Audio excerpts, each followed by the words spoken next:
जबलपुर में डॉक्टर राजकुमारी के खिलाफ हिंदूवादी संगठन उतर आए और प्रदर्शन करते हुए नजर आए। संभागीय दफ्तर के बाहर जमकर नारेबाजी की और उनके खिलाफ मामला दर्ज करने, कार्रवाई करने की बात कही गई है।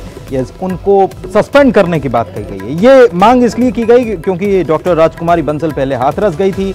इसके बाद जबलपुर में जमात इस्लामी के साथ विरोध प्रदर्शन किया। सरकारी डॉक्टर के इस तरह के प्रदर्शन करने पर सवाल उठे हैं, लेकिन कार्रवाई कुछ नहीं हुई। अब डॉक्टर को सस्पेंड करने की मांग उठी है।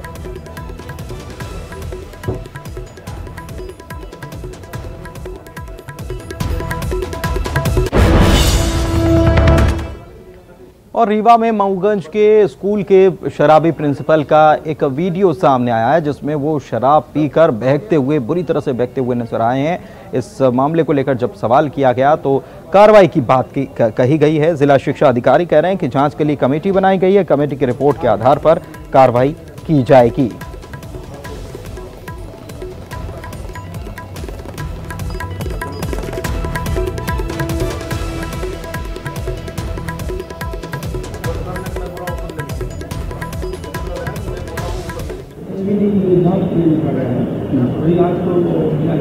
अभी कब तक जांच हो सकती है सर? आईपीएल का सीजन चल रहा है और इस बीच इंदौर से एक खबर आई थी ऑनलाइन सट्टा खेलने की, और इस मामले में अब जांच और तेज कर दी गई है और जांच किधर किधर घूम रही है ये बड़ा दिलचस्प है जानने के लिए, क्योंकि बैंक अधिकारियों की भूमिका की भी पुलिस जांच करने में जुटी है। पुलिस ने कोऑपरेटिव बैंक बुल्ढाना समेत कई बैंकों के अधिकारियों पर जांच बैठा दी है। इन पर काले धन की जानकारी छिपाने का शक है।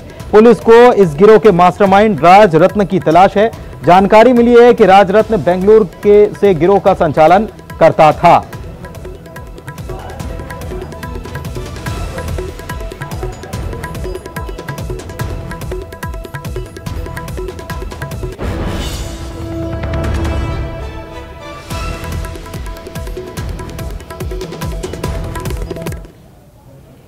और आगे बढ़ते हैं और एक हादसा जो होते होते टल गया कह सकते हैं और सूझबूझ से टला, उसकी बात कर रहे हैं। होशंगाबाद के इटारसी रेलवे स्टेशन पर एक महिला की जान बाल बाल बची। दरअसल हुआ यह कि प्लेटफॉर्म और ट्रेन के बीच महिला यात्री गिर गई थी, जिसकी जान आरपीएफ जवानों की सूझबूझ के चलते बच गई। महिला दिल्ली से इटारसी की यात्रा कर रही थी और प्लेटफॉर्म नंबर 2 से जैसे ही ट्रेन रवाना वो उतरने लगी। इस दौरान उसका पैर फिसला और वो गिरकर ट्रेन और प्लेटफॉर्म के बीच फंस गई।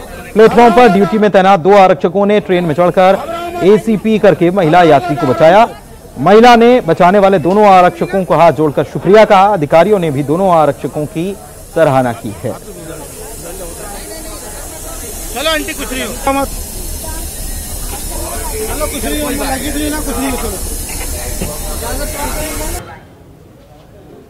और चलिए आगे बढ़ते हैं और अगली खबर की बात करते हैं। बदमाशों के हौसले इस कदर बुलंद हो चुके हैं कि अब तो वो विधायकों और उनके परिजनों पर भी हमला करने से नहीं चूक रहे हैं।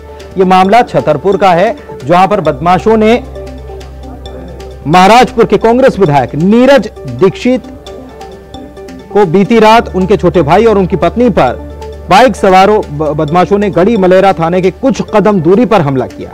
हमला उस वक्त हुआ जब विधायक की कार से छतरपुर से उजरा गांव जा रहे थे। विधायक के भाई पर हमले की खबर लगते ही भारी भीड़ थाने में पहुंच गई। विधायक का आरोप है कि गाली गलौज करते हुए भाई को जान से मारने का प्रयास किया गया।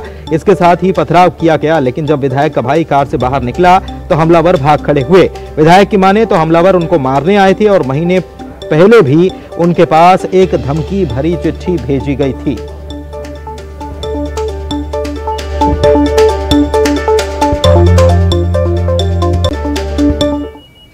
और अपना एमपी में खबरों का सफर फिलहाल यहीं तक। मुझे और मेरे सहयोगी ललित जो ब्रेकिंग स्टूडियो से जुड़े हुए थे, दोनों को दीजिए इजाजत। नमस्कार।